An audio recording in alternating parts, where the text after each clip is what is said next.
les soignants, la presse aussi pour relayer le message, les politiques pour défendre nos intérêts au plus haut. Ça fait un petit moment qu'on se bat, ça fait un petit moment qu'on est en grève, on a l'impression qu'on dit toujours la même chose, c'est pour ça que vous ne voyez pas beaucoup de soignants avec vous. Mes équipes, elles sont fatiguées, elles n'en peuvent plus, elles ne pensent qu'à une chose, c'est rendre leur blouse, rendre leur tablier. Et on en est là, nous. On en est à l'épuisement général, on en est à... c'est même plus de la lassitude, c'est la coupe est pleine en fait. Donc il y a très peu de soignants là parce qu'ils n'ont même plus la force de revenir sur leur jour de repos pour se mobiliser ou même juste de passer la porte pour venir montrer qu'ils sont là et qu'ils travaillent parce qu'en fait il y a trop de travail, il y a des patients partout.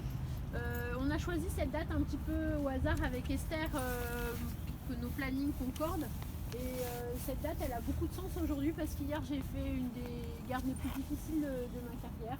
J'ai eu l'impression de faire de la médecine de catastrophe, on a géré, on a pris en charge les patients mais c'était vraiment de l'abattage en fait et ça manquait d'humanité, on a sécurisé, voilà.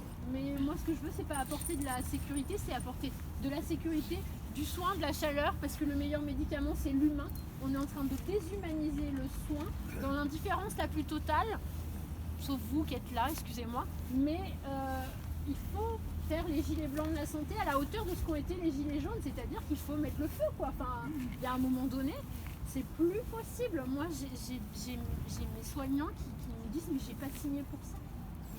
J'ai l'impression d'être maltraitant parce qu'on a beaucoup de patients, parce qu'ils sont en détresse et qu'il faut les apaiser et qu'on a des urgences vitales d'un côté, on a des détresses qui ne sont pas vitales mais qui sont humaines de l'autre et qu'il faut qu'on réponde à tout et que c'est pas possible. On a des locaux qui sont pas dimensionnés pour accueillir autant de patients. On n'a plus assez de soignants, on ne peut pas ouvrir de lits parce qu'on n'a pas assez de soignants qui sont soit en arrêt pour un épuisement, soit en arrêt parce qu'ils ont la grippe, soit ils démissionnent parce qu'ils préfèrent faire un autre métier. Enfin, tous les jours on entend des soignants partout en France dire bah, moi j'ai rendu mon tablier parce que finalement je suis mieux payée à faire les 3-8 à l'usine, finalement j'ai un autre projet professionnel, il y a un maïzenier qui est devenu élagueur, enfin, voilà. C'est ça la réalité, c'est qu'il n'y a plus personne qui a envie d'être dans le soin parce que c'est devenu... c'est plus qu'un sacerdoce en fait. Moi je fais un métier de passion, j'aime ce que je fais, je ne ferai rien d'autre parce que je vivre la médecine, je vivre les gens. Chaque jour il y a quelqu'un qui me fait me dire non, tu lâcheras pas parce que c'est pour ces moments-là que tu as fait médecine et ça me renourrit, ça me redonne du courage, mais ça n'empêche qu'on y laisse quand même une part aussi de notre santé et que ça ne devrait pas. En fait, il faut redonner ces lettres de noblesse à l'hôpital public et en ce moment, on est en train de tuer l'hôpital public. On est en train de tuer aussi tout le système de santé, mais particulièrement l'hôpital public. L'hôpital public a des missions que personne d'autre n'a. On doit soigner tout le monde. Il y a une égalité des soins et il faut absolument qu'on redonne ces lettres de noblesse. Moi, je suis fière de travailler à l'hôpital public. Je suis fière de me dire je prends en charge les gens. Je leur demande en premier pas ni leur carte vitale ni leur carte bancaire. Est-ce que vous avez mal quelque part, qu'est-ce que je peux faire pour vous, pourquoi vous venez et je les aide et je les soutiens.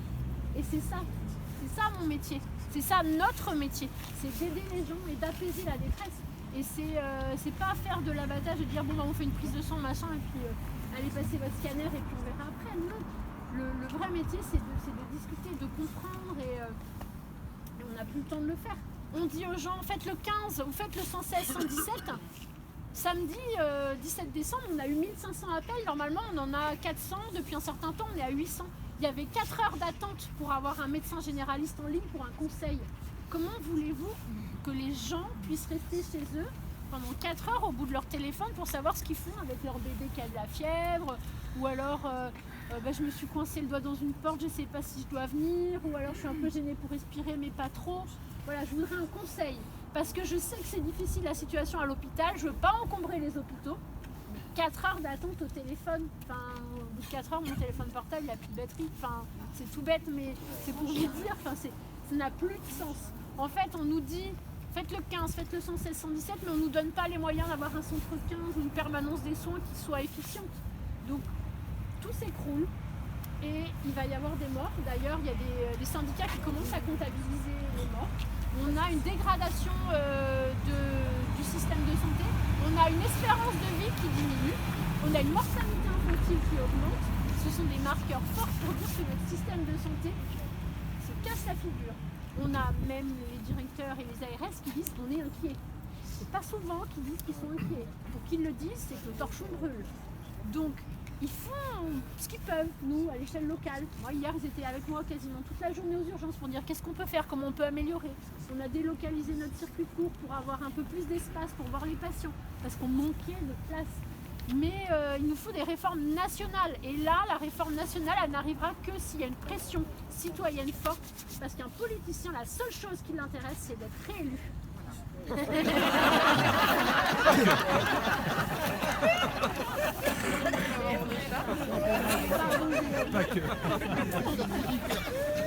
Mais c'est vrai, et donc il faut leur mettre la pression. Non mais je le dis à chaque fois, tu sais. Non mais je veux dire, il y a une promesse. Il faut leur mettre une pression forte, et quand je vous dis qu'il faut faire les gilets blancs de la santé, c'est qu'il faut vraiment y mettre la même énergie que pour les gilets jaunes. Il ne faut pas être centré sur soi-même à dire la santé ça concerne les vieux et les enfants. Non, la santé c'est surtout la prévention. Pour faire de la prévention, il faut de la médecine générale. Il faut savoir ce que c'est, il faut une éducation à la santé. Et donc c'est comme l'écologie, c'est comme l'éducation, c'est des priorités nationales. Et si ça, on ne le met pas au cœur des actions, bah en fait, il ne se passera rien de bien. Et je peux vous dire qu'on n'a pas encore touché le fond, malheureusement. Ce qui serait bien, c'est que les politiques et les gens importants soient obligés d'attendre pendant 4-5 heures aux urgences. Alors, soient obligés d'avoir un souci pour joindre des spécialistes, des médecins. Mais eux, ils ont tous les moyens, ils vont dans le privé et hop, terminé. Ils ne sont pas confrontés aux difficultés, c'est le problème. Ah, pour la plupart, je ne dis pas tout le monde. Parce qu'il y a quand même des députés qui sont attentifs. Voilà, mais je trouve qu'il y a beaucoup de politiques. Oui, on vous entend, on va faire quelque chose, 2 ou 3 petites mesurettes et terminé, et ça sert à rien du tout. Ça sert à rien et ça tire sur la corde en fait. Les mesures qui sont faites actuellement, elles font tirer sur la corde. Ah bon, on va vous payer plus.